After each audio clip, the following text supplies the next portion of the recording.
Hello and welcome to DTC Podcast. I'm Eric Dyck. Today I'm catching up with my old friend and mentor, Ezra Firestone, the DTC Powerhouse behind Boom Cosmetics with Cindy Joseph, Zipify, Smart Marketer, and more recently Navage, a leading nasal irrigator product that Ezra's company acquired. Ezra is a true e-commerce operator who straddles all sides of the equation, from products to SaaS to info, and who more recently has been focused on acquiring existing brands to apply his unique skill set to, rather than starting them from zero. So his perspective on the D2C game is always multi-dimensional.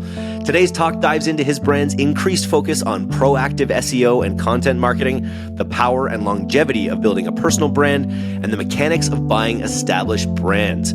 Join us for an insightful conversation packed with actionable strategies, personal business philosophies, and a look into the future of e-commerce through the lens of one of the industry's most respected figures. On with the show.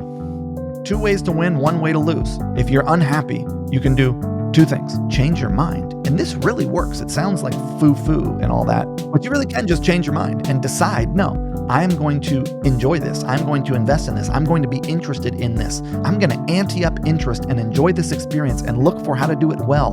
Like, you could do that. You could change your mind. You could change something, change the way you're approaching it, change who you're doing it with, change the time at which you're doing it, change the job altogether. Like, that's 2 ways to win. The 1 way to lose is to do nothing and be unhappy. That's your choice. So if you're miserable and you're not enjoying your work and you have not changed your mind about that or done something to change it, well, you're the only one you can blame for that.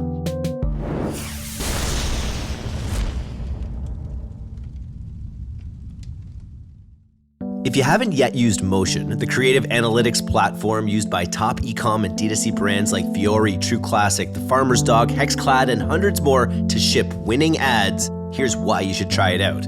Everyone knows that the right creative is the #1 lever for success with paid ads. That's how you make money. But consistently shipping new winning creative, you're going to need your media buyers and your creative teams on the same page. Right now, you're probably spending hours tiring away going back and forth between Google Sheets and your ad platforms and tools, and then spending even more time plugging it all into different decks for the rest of your team. In a perfect world, you could have an elegant way to combine visual assets and performance data so media buyers can save time and creative teams can get the details they need to make great ads all in one place. And that's where Motion comes in. In seconds, you can build powerful visual reports using data from your ad accounts. You can monitor your performance metrics and see your visual assets in the same platform. No need to go back and forth across multiple apps. You'll finally have media buyers and creative teams working together to create and scale your next big winner. If you're ready to learn how the best D2C and e-commerce brands use Motion to ship winning Meta, TikTok, and YouTube ads, book a demo today or start a free trial at motionapp.com/DTC. Even better, Motion offers a monthly subscription plan so you can dodge those annoying annual contracts. Get 50% off your first month when you use the link motionapp.com/DTC on sign up. Welcome to the D2C Podcast. Today, I am super excited to be chatting with Ezra Firestone. Ezra, how are you doing? Welcome to the D2C Podcast. D2C Podcast. The fact that D2C has a podcast is exciting for me, because when I got started, we were just a bunch of it was mostly men and we were all on internet forums and there were not that many of us. So it's wonderful that we blossomed into such a robust community. That's where I wanted to go, because when we were in one of those little communities in 2017, it was like the Stack That Marketer affiliate world thing. I had a podcast called The Robust Marketer. And I was thinking robust meant, resilient and multifaceted. And I remember you came on the podcast, you're like, it's not a word you hear every day. So you were questioning why I was the robust marketer. And I got to say, I feel a little prescient with how good we had it back then in 2017 and how being robust, building robustity then was going to pay off in these more challenging years. Yeah. If you had robustness back then, it's definitely served you.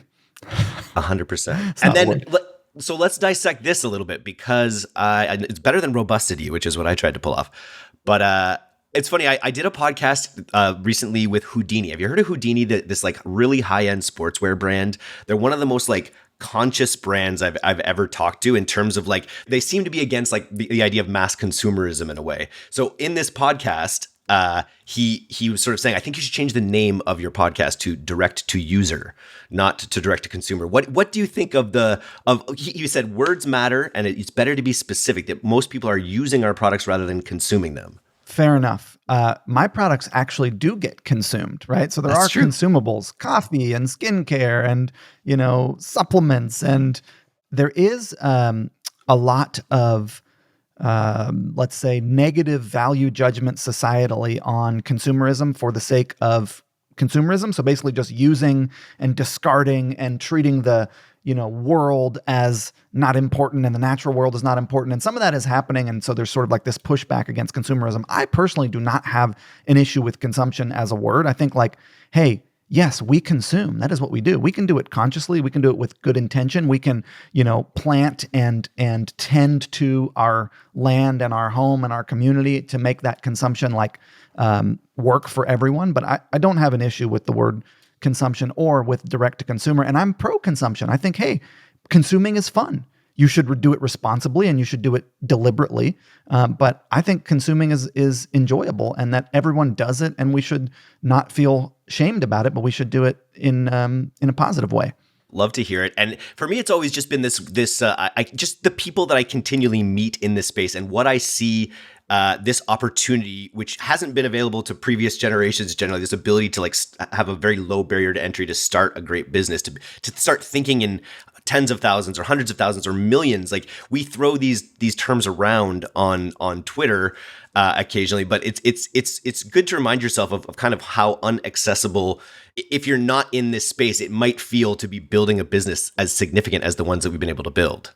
I mean, think about the mass infrastructure that had to exist in order for us to even get to this point. The postal system, the digital payment, credit card, the internet, like literally hundreds and hundreds of years of infrastructure are what allow us to live the way we're living, to build the businesses we're building, we sort of like stand on the shoulders of giants. Like generations of people worked their lives for us to have the privilege of getting to use this infrastructure that we now take for granted, that just exists for us, but like is so unique and so amazing and should be appreciated and enjoyed and celebrated and taken care of. We also have the luxury of being able to, and because so many of the businesses that I interview on this podcast and talk with they're innovating as well. So they're also they're standing on the shoulders of giants, and then they're also able to say, the giants didn't do it quite right. We're going to do it even better. So you even have this other narrative of sort of being able to do things better, which almost every brand has that as a theme.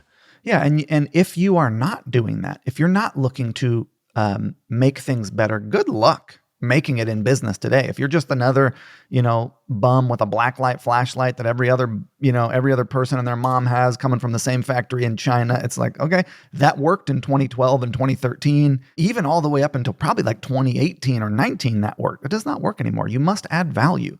It's very cliche to say that, but like what that means is you've got to bring something to the party that is unique and useful to people. My mind goes to this thing. We're actually working on a feature on it right now for the newsletter. Have you heard of the Shadow Work Journal that's like been blowing up on TikTok using sort of affiliate marketing programs, essentially, where people are, it's a digital download product that it's like outselling Oprah or something. I saw an Atlantic article and it's so neat to me that this is this like hugely viral product. And what it's basically like teaching people Jungian psychology to like how to embrace their shadow in a way. So it's a really great example to me of like where capitalism is going and like what people are actually really hungry for in the space. Yeah. Which is like truth. 100%, which is what you're trying to do with your brands to some extent as well. Just even as like in the natural beauty space, is that how you define Boom? Is it in it's like that natural, like less makeup? Yeah, I think so. Makeup space. The no makeup look has become sort of the mainstream, and the labels change for like first it was sustainable and then it was green and then it was natural and now it's something else. So like the labels that people use to sort of describe a space change, but the answer is yes. Okay, so to brass tacks here, describe how this holiday season is going for maybe specifically for that business. How has Black Friday, Cyber Monday compared to last year, compared to your expectations? For all of my direct-to-consumer businesses, this year is smaller than last year. We're having a harder time with customer acquisition. Our customer retention and product development is doing really well, and so is Amazon. So we're like doing pretty good, but our Shopify, like our omni-channel business is winning and our Shopify business is struggling. I wouldn't say struggling, but just not doing as good as it has in previous years. And so then what do? You've got to innovate. Like you were saying, you've got to change the offer. You've got to modify packaging, modify messaging. So we kind of get back to the basics of what you do when things aren't going the way you would love them to go, is you go in and you make things better. And for us, that's ads, that's emails, that's sales funnels, that's product packaging. And it's sort of like the you're selling more than just your product. Everything that you put out is a sales message, is a step in the consumer journey. So we kind of go back and look at each individual touch point that we have with a consumer and try to make it better, from, messaging to ads to copy to SMS to product to packaging, the whole way. Interesting. Can you point to any one or a couple of those things specifically that kind of helped you move the needle this season? Well, investing more, I think as a community, we all arbitraged Facebook for 10 years. And before that, as a community, we were leveraging search engine optimization. And after SEO, we were leveraging Google AdWords. And it's like, we've always kind of had a visibility source that was reliable if you did everything right. If you truly innovated and had a wonderful product and you got your margins correct and you did good advertising and you were able to engage people with content and follow them. If you were a sophisticated, smart business owner, even if you weren't, but if you were willing to be that and really invest in all those areas, you could reliably make traffic work. And we're at a point in time where that is no longer the case. You cannot reliably make paid advertising work anymore. You can in a lot of cases, but in a lot of cases it's harder, right? So you have to be willing to invest more in other channels: influencer, Amazon, paid creators, ambassador, wholesale. You have to go in on all the other channels, and that's what's working really well for us. And then of course, look, we still do a decent job at. We're good at paid advertising. We're good at sales funnel optimization. So we're still able to do good and win there, but we can't scale the way we used to, right? Previously, we could scale in a really large way, and we're having a harder time scaling offers. We'll get an offer. We have this sample offer for our hair color brand, and I can spend $2-3 grand a day on it, but I can't spend 15 or 20. And in previous years, an offer that converts that way, that ads that people are engaging with the ads in that way, would be a much larger offer than it is today. So the other thing today is you need more front ends, right? You need more, your merchandising has to be better than in previous years. In previous years, you could say, I sell this one thing, I have this one front end offer, this is my one main product. And it's like, okay, fine. If you only have one main product, you need multiple ways into that now. Pre-sale articles that work, sample trial offers. You need a bunch of different ways of selling that: long form video, short form video. And historically, you didn't need as much. And that's the message I'm hearing again and again. Even when it comes to retention, it's like you're sending. Luckily, with retention with email, it doesn't cost to send, but you're having to send more to get the same results that were happening in previous years. Is something I hear again and again. And people are even just this idea of Black Friday being the holiday is so funny, because people are doing most of their shopping now. You don't need the 3 intervening weeks necessarily for shipping times anymore. So I've seen some people talk about how there's been a sustained period over these holidays, but I just feel like everyone just has this sense that there's so much pressure on the customer, on the consumer right now when it comes to is that what you point to as the biggest challenge right now? Is just the zeitgeist or the era we're in? Well, first of all, hey, the economy went to heck. We printed all this crazy money, inflation, just the biggest years ever. 82% of all the money that's been printed in the US, I think, has been printed in the last 3 years. I just read yesterday. Yeah. So we got some issues. We have some systemic issues. Okay. The war, gas prices increasing, all that global supply chain stuff. But what else happened was during COVID, the big brands came online. They were not online really before in the same way competing with us little guys, right? But what they realized was the internet is big and we need to really invest infrastructure in ensuring that we win there. Your Targets, your Walmarts, your Home Depot, everyone. And that has made it harder, because now when you're going on Google Shopping, it's not just you and some other D2C brands. It's every one of those big companies is bidding through the max, and they can afford to do that. So it's much more expensive on a lot of channels because those other big brands have come in. The other thing is that Facebook is just not as good at finding new customers as it once was. And there is not still a better source of visibility for D2C businesses. TikTok is not really there yet. Pinterest is not really there yet. Google has always been search forward. Amazon is wonderful and is eating e-commerce, and you must really invest in it. And then there's sort of like what I call well, I don't call it that. It is called the creator economy, influencer, ambassador, which is your own customers. There's like your own ability to generate awareness through the creator economy and your own community that you generate, but it's like you're still dependent on paid amplification on social, and the main paid amplification on social is Facebook and Instagram, and it is 4 or 5 times harder than it was even 2 years ago. It's significantly more difficult on the whole for most brands. Look, I have a mastermind of 8 and 9 figure e-commerce brands, and I just came across a person in the it's not CBD. They're in the sort of like marijuana space. They're not selling pot, but and they have the kind of ROAS on their paid spend that we had 3-4 years ago.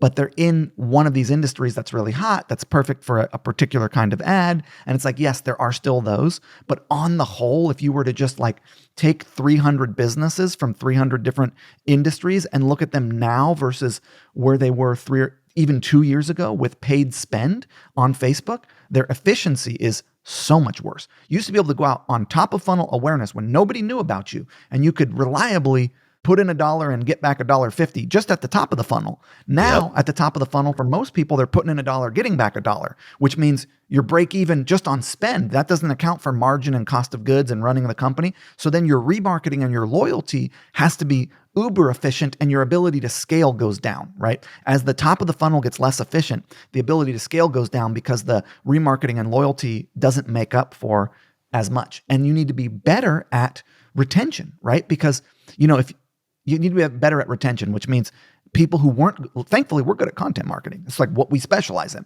But people who aren't are really struggling. One of the reasons we're not is we have such amazing ability to engage and generate repeat customers. But a lot of people don't have that skill set or haven't invested in it yet, or it's not built out, or they're startups or whatever. It's harder for the startup than it was. It's easier for guys like, hey, I've been around. I got a big business. I got money. I'm in a different spot than I was 18 years ago when I first started all this stuff. Pretty robust. You got a lot of, and spinning. It's all about, you have to have more plates spinning now than ever before as well, right? Like you used to just be able to spin, have a product and spin a really good meta plate. But now, as you're saying, there's all these other touch points that you have to be thinking about. And then you have to be thinking about the fundamental of your product story and your, of its usefulness. And it has to have this story and a reason for existing.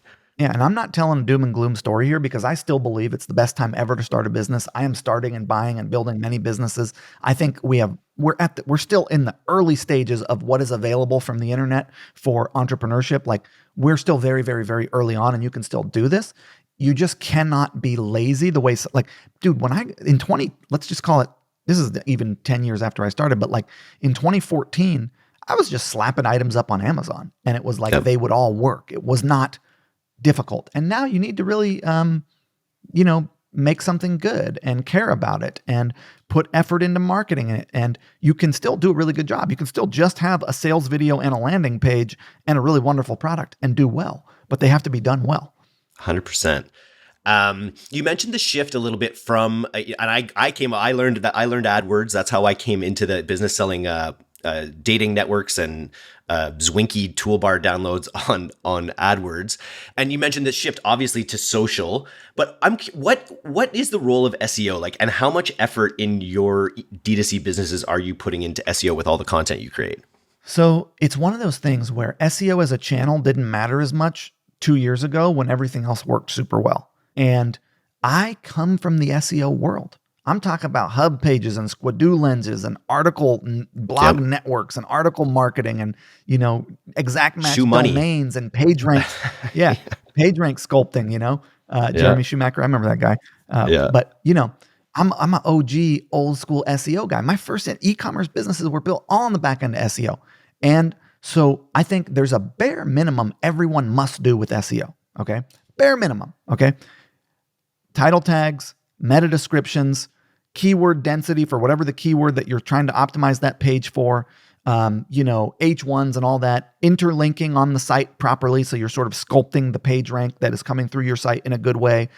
That's your basic on-site SEO where you're doing every page is deliberately being optimized for a particular long tail and short tail keyword, and you are flowing the power of the site together in a way that's going to push it to the deep pages within the site. So you've got good structure.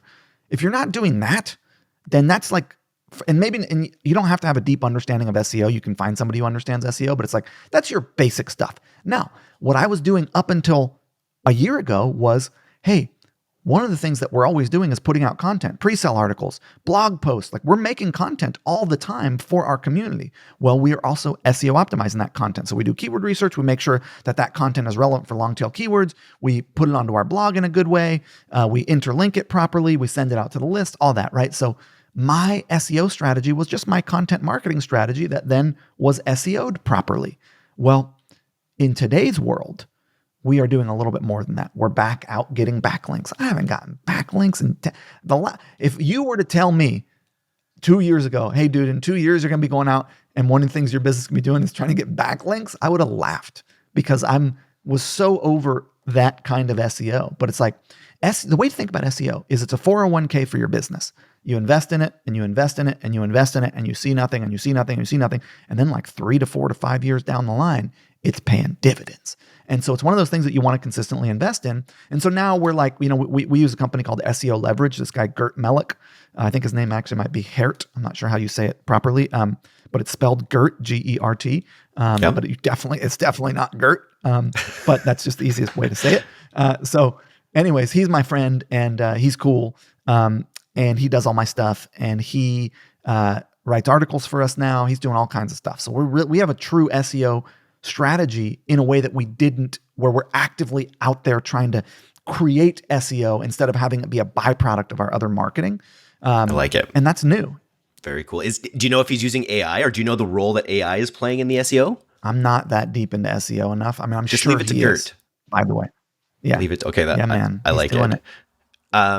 Okay, so what I could get him on your see, podcast if you want. Yeah, actually, that's not a bad idea. I haven't done SEO in a while, and we have we did one early on. Hear about SEO. It's the most boring topic in all of marketing. Let's just face it. It's all technical and like it's. I mean, and backlinks, you're just emailing. Like, there's no hacks. Like, you're just going out and you're just emailing people to be like, link to my site, please. I'm not investigating the details well enough to know how he's doing this. Yeah. I'm sure it is above, we can no longer afford to play in any gray areas. In my youth, I was more willing to vary from the line. But I'm older, I'm more mature. I have a much clearer sense of myself and integrity than I did when I was 18. So I'm not willing to do anything sketchy. And so I'm pretty sure, I don't know how he's doing it, but it's definitely above the board. So that covers the SEO side of things. But just when it comes to your content creation, what has shifted in your content marketing strategy this year versus previous years? A lot more focus on product and a lot more focused on paid creators. We've always done a great job at ambassador, which is our customers. So our brand ambassadors, the people who already use our products, already love us. We've never invested a crazy amount of money into fancy paid creators because we thought we don't need to. We're able to generate from our customers, but we're doing a lot more of that, and it's working really well. And we're doing a lot more product-focused marketing and less editorial. Very cool. And then on your personal brand, you're going all in on direct-to-camera video, which is something, it's like I can talk to this camera when I'm talking to you all day, but it's like I have this mental block with being able to like just spit it to camera kind of thing, the way that you're doing so much of. So I guess that's probably more for your other business, more for your info and for Zipify businesses. But talk about investing so heavily in that. Yeah, well, I think what you want, I think everyone who is interested should have a creator brand. Because you are a unique, piece of this universe, and you have a perspective that nobody else has, and you are interested in things that are going to delight others if you share about them. And it's like, and by the way, it's also annoying in its own way, and there's pressure on it. And it's like, it's definitely not for everybody's personality type. But if you have interest in it, it's a wonderful thing to do because it creates so much opportunity for you. Attention is where everybody's in the attention business. We're all trying to Everyone wants attention. Facebook's trying to keep your attention. Instagram's trying to keep your attention. Google's trying to keep your attention. Whoever has the attention wins the game. And if you can get the attention of a group of people and influence them, that's why it's called an influencer, to do things like make their lives better, have more fun, check out products you think are interesting, check out your own products. Like, you have a lot of power. And it's a really wonderful business that does take you working in it, but has a long tail of value even if you stop. Because by the way, I've stopped, and I'll tell you about this in a minute. And I have years and years and years now of multi-million dollar businesses built on the back of an influencer brand that I really built 7 years ago in the 7 years leading to that. I haven't really invested a lot, frankly, in the last 5 years since Molly Pittman took over, other than, hey, I speak on stage and I do podcasts a couple times a year, and then we use those videos, or I will shoot a video here every now and again. I'll spend a day, once every couple months, and I'll make some videos, but it's not a lot of effort for me now because I have such a platform built up. But I think it's a really, really wonderful video. I'm going to answer your actual question in just a second. I think it's a really wonderful business model for anyone who's interested because it's pretty easy to do. And you don't need a big following. You could have 100 people. And when I started my Blue Ribbon Mastermind, which is a $18,000 a year offer, I had 100 subscribers and I sold 10 of them on this thing. And I was then had my bills paid, So I think the key is doing the kind of content that delights you. If you cannot tell, I like telling people some shit, dude. I like talking, and I'm good at that. Sitting down and writing my thoughts out is harder for me. I can do it, but it does not come as naturally. And so I like to, make bullet points when I write. I want to touch on this subject, I think this. And then I look at the bullet points, and then I go and I speak on the concept or bullet that I have put down that is a prompt for me. And that's the way that I create content easily. And I'll just tell you, I have Smart Marketer, which we sell digitally delivered courses. We have events, Blue Ribbon Mastermind. We have agency services. We do advertising for big brands and email marketing and stuff like that. And I'm no longer the CEO.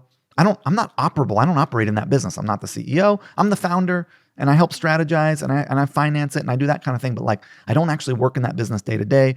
Zipify as well, software business built on the back end of this creator brand that I have, $10 million a year business. Team runs it. So I know you want to ask me something. I'm kind of rambling here. No. I have a point though, which is let's go. Just that, you think about it, like Smart Marketer is so many different businesses in one under that umbrella. The agency is a distinct business from the information business, which is a distinct business from the mastermind business.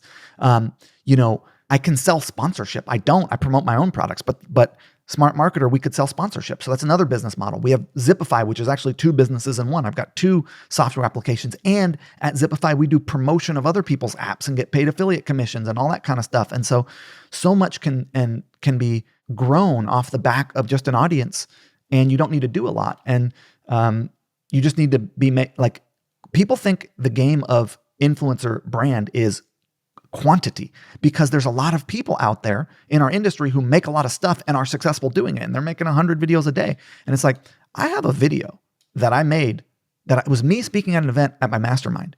And it's been running for 3 years successfully. It's like, you don't need a lot of stuff. You need something that resonates, that is interesting, that is unique, that people find value in, that is inspiring, where people say, oh, I like that. I want to follow that person. So it's like quality is what it's about in content, not quantity. You need some level of regularity, but it does not have to be this crazy, overwhelming, intense thing that a lot of people think it does. And it doesn't have to be, you're a good example too. I think people are maybe hesitant. They're like, oh, I want to sell this thing eventually. I don't want my personal brand to be fully tied to it, or they don't want it to be tied. They don't want to be tied forever, but you're a great example of you're as tied to this as you want to be. You're still, you've done this content before. It's evergreen. Maybe you'll do some content again in the future, but you're not tied to it on a day-to-day basis just because you're also the face of it. If you are smart about creating a platform where you bring your customers forward and you endorse them and you put them up and you get other people in the mix. In the beginning, you're tied to it, and that's okay. Why wouldn't you want to be tied to it? It's making you money. It's fun. It's enjoyable. You get to engage with people. You get to help them.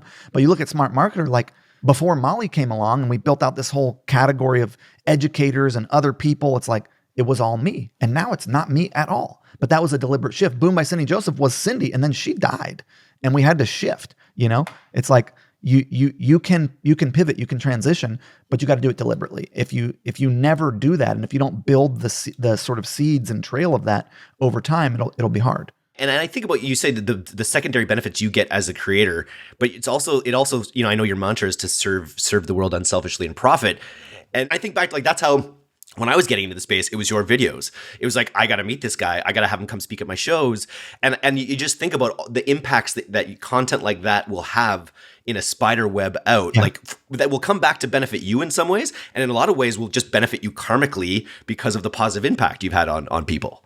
Yeah, I mean, I think that's how it works. I think if you are in a role of service and you're doing so and getting yours in the giving, getting yours in the act of serving, enjoying that so thoroughly that you're full up. Now, of course, look, you got to make money, you have to sell something, but like you're doing whatever you're doing also because it feels good to you to be of support. And, that's what I do. I wake up and I look at like, how can I be of service to my team, to my spouse, to my community, to my land? Like what can I contribute?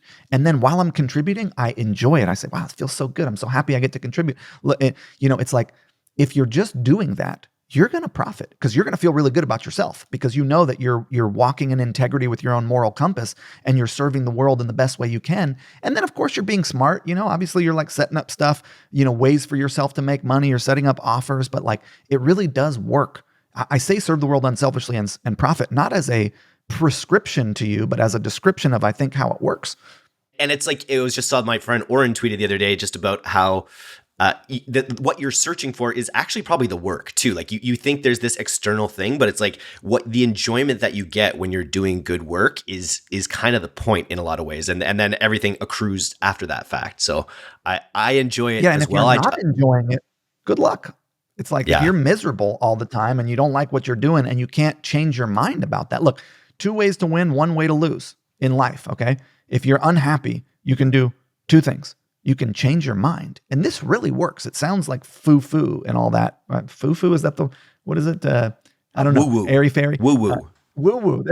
Yeah, that's right. It sounds woo-woo. But you really can just change your mind and decide, no, I am going to enjoy this. I'm going to invest in this. I'm going to be interested in this. I'm going to ante up interest and enjoy this experience and look for how to do it well. Like you could do that or look for ways to make it better. So you could change your mind. You could change something, change the way you're approaching it, change who you're doing it with, change the time at which you're doing it, change the job altogether. Like that's 2 ways to win. The 1 way to lose is to do nothing and be unhappy. That's your choice. So if you're miserable and you're not enjoying your work and you have not changed your mind about that or done something to change it, well, you're the only one you can blame for that. I was going to ask you, this reminds me of a book that I'm reading right now called The Courage to be Disliked. And it's basically this idea that instead of like, we are processes of all of our traumas, and we're sort of the end result of all of the bad things that happen to us, and we're kind of, which is kind of like the Freudian mentality in a way, which is sort of like, here are all these unhidden things or these hidden things that actually drive your behavior. There's this other theorist that came around at the time that was like, no, actually, you're making conscious choices to enforce the lifestyle that you're living, whether you realize it or not. So I think like starting with like really looking at like, if you have something in your life that you don't like, you kind of, or that you outwardly say you don't like, but you continue to do it, you kind of have to like look at your underlying motivations for why you might be doing it. Because generally we don't do things we don't want to do. We just have maybe reasons we haven't analyzed for why we're doing them. Yeah, I think both of those things are true. It's like a different level of awareness. Like on one level of awareness, the table that I'm sitting at is all matter. It's just atoms. On another level, it's a solid thing that if I smack my hand into it, it's going to hurt. So, it is true that you are a product of your conditioning. You're a product of where you grew up. You're a product of how you were treated by the people around you, because that's how you learned how to treat people. You're a product of the society in which you live. Like you cannot escape your conditioning. It is in there. But the goal is not to escape your conditioning. The goal is to be conscious of your conditioning and then deliberately choose how you want to behave in relationship to it, right? You're not even trying to get rid of your conditioning. It's like you are conditioned how you were conditioned, and it's a good. Hopefully, I mean, for the most part, yes. Maybe we've all had some trauma. You've had some stuff happen to you that was bad, and that's unfortunate. And I'm sorry. And a lot of people are walking around with that same experience. And so then, what are you going to do? Are you going to let that control you? Are you going to be aware of that and factor that in and do the work that it takes to unpack that or heal that or whatever? And And the same goes with your conditioning. It's like you are responsible for how you respond to your world, even with whatever heavy shit that happened to you. I mean, my daughter passed away prematurely. She died at 19 months. Her life should have been a tragedy, but it wasn't. It was a love story, and it was beautiful, and that was our choice. And it's like you get to choose, and telling people, that responsibility is not a super popular idea, because it's easy to feel victimized by your world, victimized by your family, victimized by your, where you started out. Because by the way, people don't start out on equal footings. Some people start out at the back of the pack, and some people have some privileges and start out the front of the pack. So it's like, we're not, you're not even starting in the same place as everyone. So, and even with all that, you still have to choose, how do you want to do it?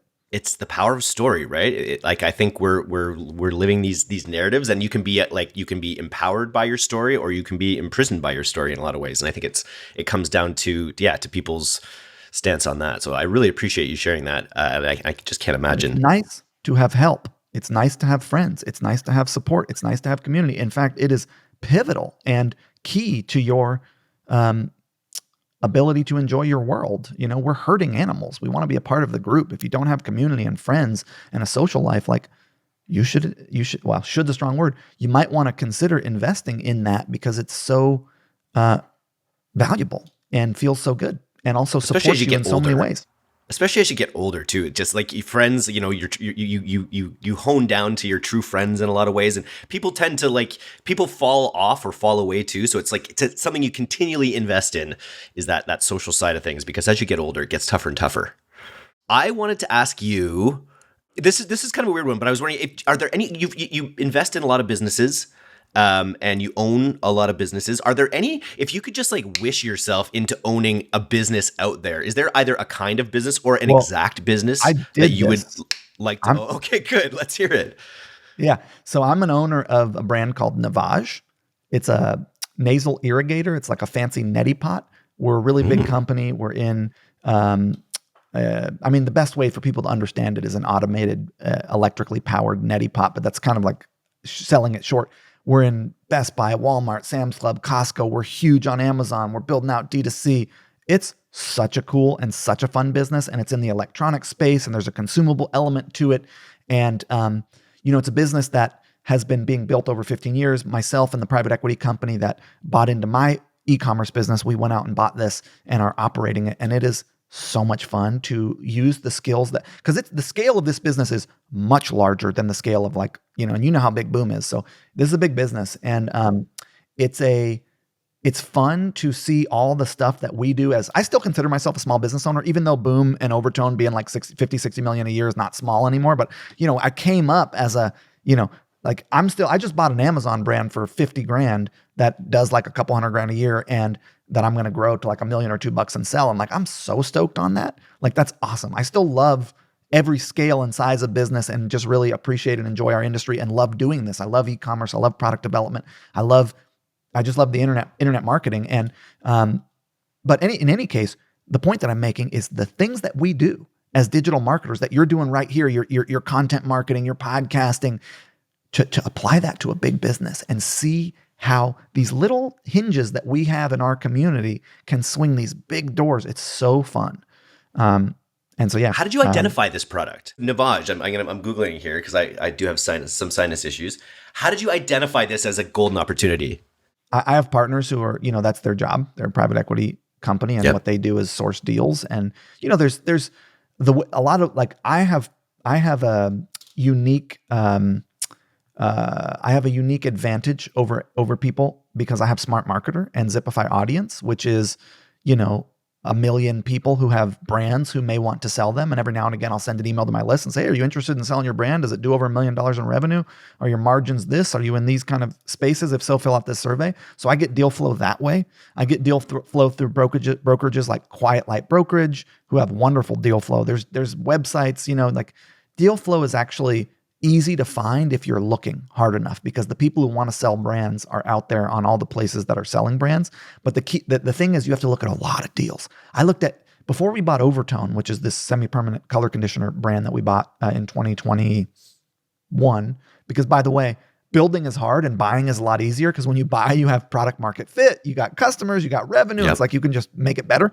I am a builder at heart. I started building, but now that I have some money and good partners, it's like buying is just faster. So, we looked at deals for a year before we found that deal. So I think you just got to look, and you got to be looking consistently, and then wait for the right one to come along. Kurt Elster of the Unofficial Shopify Podcast emailed me and said, hey, and then you let people know you want to buy businesses. He's like, hey, I got somebody who wants to sell a business. You interested? I ended up doing the deal. So it's like, nice. People know that I want to buy. I'm interested. I'm on the market. I have money and I have skill and expertise, and I'm willing to let you stay on for the ride. You want to stay? You want to roll some equity? Fine. I want to operate it with my team, but you can still, win from the whatever, success we have with it. Like, I'm a pretty easy person to sell to because I'm willing to be flexible on terms. There's a lot of people who are going to buy your company who are going to force you to sell within, hey, we're going to buy 80% now, but 3 years later, we're forcing you out of, we'll at whatever growth rate, we'll buy your other 20%, or we won't even consider it unless we buy 100%. I'm a little more flexible. So D2C, I'm sure there's a D2C. I bet there's a D2C listener out there that's gonna reach out to Ezra. I think. Yeah, reach out. I'm interested. That would be really sweet. I could ask you questions all day here. I think one thing that's on a lot of people's minds is doing more with less in 2024, even though we know we have to, in order to do more, you have to send more and spend more. But what are some ways in your organization, some of the most effective ways in your organization that you have increased efficiency in 2023? Well, I mean, everyone's talking about AI, right? Like, do you know how much AI can help with copywriting and image editing and video editing? And like, AI is powerful for the creative department. You can get a lot of value out of it, a lot of mileage out of AI in your creative department, which reduces the amount that you have to rely on third-party contractors and pay third-party contractors, and sadly may end up meaning that you don't need certain positions or roles within the team. And what happens when technology replaces, humans in a given position is something else opens up, where humans are needed. So it's not like if, you need less copywriters, those people are not going to have work. There's going to be other work that's going to be related to their skill set that it's going to need to be done. But we're using that. Customer service, we're using that. That helps a lot. You can get more efficiency on the customer service side. Also using the power of smart automation, AI automation, which is essentially just machine learning. It's not actually artificial intelligence. It's machine learning algorithms, but whatever. It's called AI in the, what we're calling it. And the way that you can do less with more is you can do what I'm talking about, which is you can really focus on quality. So for example, take Zipify, right? I just did this ad, and it's us spoofing The Big Lebowski. And The Big Lebowski is one of my favorite movies. It's so fun. I love the Coen brothers. I love this movie, and I have always loved it. And it's like from childhood, we would watch it and we've been quoting it. And we like to do these movie spoof ads where we're like, we spoofed The Godfather. I was the ad father. I don't know if you saw that ad. I remember that. Was like one of our, that ad is still running. I made that 4 years ago and it still works. And so it's like, you can invest the time to truly do good work. And people feel like they need to be making like incremental steps forward. But sometimes you have to give yourself the space and time to create something that just takes a while. That isn't like, it's not like 1, 2, 3, 4, and then I get there. It's like, no, we're going to hang out. And like what we do when we do our leadership retreats a lot is we will have a couple days where there's no agenda and we're just hanging out and talking, because like ideas bubble up in that way. When you're relaxed and you're hanging out, you don't feel like you're on the clock and you're not trying to push something forward, and you just give yourself the space and time to create and to truly have that you don't know where you're going. And that's the point. So you don't need to be going anywhere. You just like wait. And then when something good comes up, you hold on to it and you work on it. And like Train My Traffic Person, take Smart Marketer, for example. Smart Marketer has this offer called Train My Traffic Person, which is a 16-week live mentorship where you could start with knowing nothing, and by the end of it, be able to run ads for an e-commerce brand professionally as a job. Because we thought there's so much business education and business opportunity education. Here's how you start a business. But what about career opportunity in our space? We wanted to create a career opportunity for people. And then you can also start it and it will take you from intermediate to advanced, where and that idea for that, nobody was doing these. Now everybody does them, but like we were the first to do this and popularize this model. And we were just hanging out over the course of a weekend at our leadership retreat thinking like, how can we make our info business better? Like what would be like really cool? Like what would be really useful? And how can we serve a broader market? And like, we're so focused on business owners, but what about I have a number of employees who are working at Cracker Barrel and Target before they worked for me, but they're millennials. They grew up with access to the iPhone and computers. They had Oregon Trail in 7th grade. And if they were just showed how to use digital interfaces, they could do work from home jobs and spend their lives at home with their kids and not be grinding it out under fluorescent lights at Target. And like, I wanted to create that opportunity for more people. And it is now our best selling product. And so it's like, you got to give yourself space to make that kind of thing, which is a different kind of work than I'm going to write for 2 hours 4 times a week. It's like, that's good too. You need that kind of discipline, but and people I find, and maybe it's just my hippie upbringing, right? I've been hanging out my whole life. I grew up with a bunch of people who hang out. I come from a commune, maybe it's that side of my world that has had me be willing to endorse this style. But what happens is I put that forth for my team. I give them that kind of space where most people are grinding their team and it's all about efficiency and making shit. It's like, you also got to give your team the ability to, time and look, this is there is sort of a popular version of this called like a hackathon, which is kind of it's sort of like a production oriented version of this. But what if we just removed the pressure and we gave ourselves the space to create better and cooler things that had real value? You need to also give yourself that kind of space to make those things. And I think that in 2024 is going to be important because, fewer higher quality, products or content or ideas are going to take you further. If you're also doing the legwork of all the stuff we already know to do, which is everything I've been teaching for 15 years now, which is, content marketing, paid advertising, conversion rate optimization, copywriting, creative, product development, customer engagement, optimization, upsells, all that stuff. That's our traditional, that has now become table stakes. Table stakes. Now, yeah. Of course, it's not table stakes. You got to do it, but the people who do it the best still do it the best. So you can still excel at it, which is something I aspire to do. But as long as you're doing all that other stuff, this is what you add on in 2024.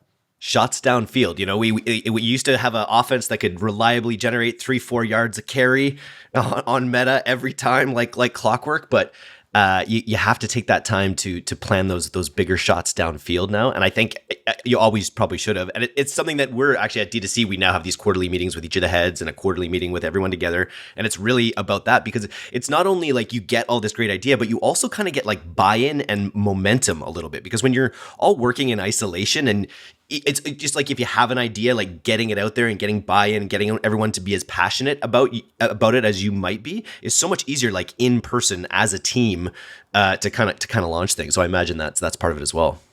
Yeah, and you got to give yourself that same space and time to think about the problems that you're trying to solve. If like I used to call this top level Tuesdays, where on Tuesday you are doing no emailing, you're doing no slacking, you're doing no interfacing. You are just thinking about where you want to go and how to get down the road. And you're not looking 5 feet in front of you. You're looking 5 years in front of you. And you are, because people put attention on the big picture once a year, like at the beginning of the year or at the end of the year. It's like you have to be looking at the big picture more often than that because you want to course correct for whatever happened during the year or during the month. And so, I think doing more, looking further ahead is smart and useful and can be built into your routine. I love it. The one time we hung out, you made me a almond milk latte with a espresso machine that you had brought to Barcelona. What's your current alternative milk options? Are you an oat guy? Well, okay. First of all, Elmhurst brand unsweetened oat milk creamer is the best shit on the market, period. Okay. I don't even want to hear nothing. I don't want to hear nothing about Oatly, about Malk. I don't want to hear about Malk. Blue Diamond. You ever heard about Malk? I don't want to hear nothing about. Sounds like a Simpsons joke. About Hemply or what. I don't want Tempt. I don't want to hear none of that. Elmhurst brand unsweetened oat milk creamer, ladies and gentlemen. This is the bomb diggity. Is the jam don dada. And you can put that up in a milk frother. Get yourself a Nespresso Airpresso. I don't know if that's what it's called. I think it is. Milk frother. Froth yourself some milk. Brew yourself some tea chino if you don't want caffeine or coffee or green tea. And put them johns together and That's a delicious, tasty beverage. And I think more people would have a more pleasurable life if they embraced beverages. Because you know the thing about a beverage, you could have a beverage twice a day, 3 times a day. And most people they're just whatever. They're taking their beverages for granted. I got a green juice in the freezer right now, getting perfectly crystally. When this podcast is over, I timed it. It's going to not be quite frozen. It's not going to be quite not frozen. It's going to be delicious. That's a beverage. That's my second beverage of the day outside of water. Of course, you got to drink water. But if you really embrace the value that was available to your life in just having a fridge full of a variety of beverages, making good beverages, you'd be happier. And it's a lot of fun. I don't remember what we were talking about. Well, I love the woo-woo stuff because I've read the studies that if you actually whisper like positive words of affirmation to water, it forms like beautiful crystals. And if you like whisper, like I've heard there's something I grow, it works. There's something about this, and just by treating yourself right, by having a full fridge of delicious things you enjoy, it's going to have residual benefits. Well, look, you have to live in your mind. Guess what? You're the only person who lives there, and wherever you go, there you are. There you are. And so, how do you want your world to be? Do you want to have a lot of fun with your beverages? Because you sure could. I do. I want my beverage life. It's my own secret life. Go listen to Leonard Cohen song In My Secret Life. Although in his secret life, he's lying and cheating and stealing and doing crazy shit. In my secret life, I'm enjoying beverages. You know what I'm saying? So it's like, you could have a lot of fun. And there was a point, you were asking about coffee and tea. So I gave up caffeine for a number of reasons. One of the sort of, I would say, things that I've learned in my later life is like, so addiction runs in my family. I've got all that going on. I have not really struggled with it, with a substance issue, but like I will drink 3 double espressos a day for several years. Like I will get really deeply into things, and it has served me so well in my life. I'll get really deeply into marketing and internet. Like I have that ability to, whatever the thing that we say we're going to do, I will actually do it, and I'll do it consistently, and I'll do it deliberately, and I'll do it with vigor and enthusiasm. And that sort of went unchecked for many years. And it just kind of like almost like a shotgun. And it can also be, it's like greatest strength, greatest weakness. You can seriously harm yourself drinking too much coffee, it turns out, right? So it's like, you have to be able to wield that, whatever that is for you. Maybe yours isn't like some kind of crazy intensity, extremism in a given direction, which that's manifest for me as like extremism. Like I like the most intense version of things. I go for whatever the most extreme version of whatever the thing I'm into is right away. I do whatever the like most intense version is, and then I like back my way into what actually feels good. But I first just need to go say like, okay, what is the like furthest I can take this? And that used to be unconscious. And now I'm 37 now. So I'm in my later 30s. And in my 30s has been about learning how to use that deliberately. And it's made me so much better at business, at relationship, at everything. And I was conscious and paying attention and doing my best before, and I was doing a good job, but I also was, I didn't have the ability to sit back, to wait, to be deliberate. I was just like, go. And that was good. And now there's a new style because you have a little bit less energy. You have more responsibilities. You've got, actually I'm pretty good on the energy side. I don't actually have much less energy, but I have more responsibilities and more things to fit into my world. And so you have to be a little more deliberate. I have one last question. I know we're a little over time here. What's the most audacious thing on your bucket list that you'd feel comfortable sharing? What else? You've accomplished so much. You're accomplishing against new small things, new big things. What's something on your bucket list that you'd share? I have a lot of things that I think would be fun to do. Right? Like I got 60 hippies to support, man. I got a lot of things that I think would be fun to use money to do. It's one of the reasons that I'm focused on wealth creation in the way that I am, is because I've got ideas for what I could use that money for. I need like 100 million liquid in a bank account to do all the shit I'm trying to do, which means you got to get paid like 200 million before taxes. And then you got 100 million left. And I've actually made a pretty sizable dent in that, which is pretty amazing. And that's fun. But really, I am not really trying to get anywhere. I like to tell people, look, if you can't be happy here and now, you will not be happy there and then. There is no change of circumstance. There's no change of amount of money. There's no change of anything that's going to do it for you if you're living a normal life. Okay. If you're in some kind of crazy, impoverished situation or abusive situation, okay, fine. But I'm talking about if you're just like living a life. And so I'm not really trying to get anywhere. I'm happy. I'm enjoying my life. I'm enjoying my relationships. I'm looking to do more of what I'm doing, which is serving the world unselfishly and profiting. And so it's not like I don't have like a big, like I need to do this kind of thing. I'd like to have a kid that, lives, but you don't get to choose, right? It's like I'm not in control of that. So I think we will be able to do it, but you don't know. And so, I think, I don't know if that answers your question. I'm kind of rambling at this point. I never talk about it. It was something that I went through in my relationship, and it was super, super challenging. And yeah, coming out on the other side of it, for all the work that went into it, to have my daughter Iris has been, the biggest win of my life for sure. So I wish nothing but the best. Thanks, man. Congrats, Papa. That's awesome. Yeah. Oh, she's amazing. She was just had her Christmas concert last night. It was so fun. On my bucket list is to rent. I heard you can rent large yachts in Croatia. You can rent small yachts and you can pay like $5,000 each and you get kind of crappy service. But if you get 20 people together, 25 people together, you can rent these like super yachts in Croatia and have everything like catered while you go like all over Croatia in the beaches. That's and whatnot. Fun. So I'm going to manifest that. Fun experiences that I'm going to do. Take my mom back to Italy where she was born and hasn't been back to, fun Japan trips with my friends and my wife. Like I got a lot of fun stuff, building a retreat center in Hawaii on the North Shore of Oahu where I grew up. I got a bunch of stuff that is like things I'm intending to do. But I'm not like attached to them, if that makes sense.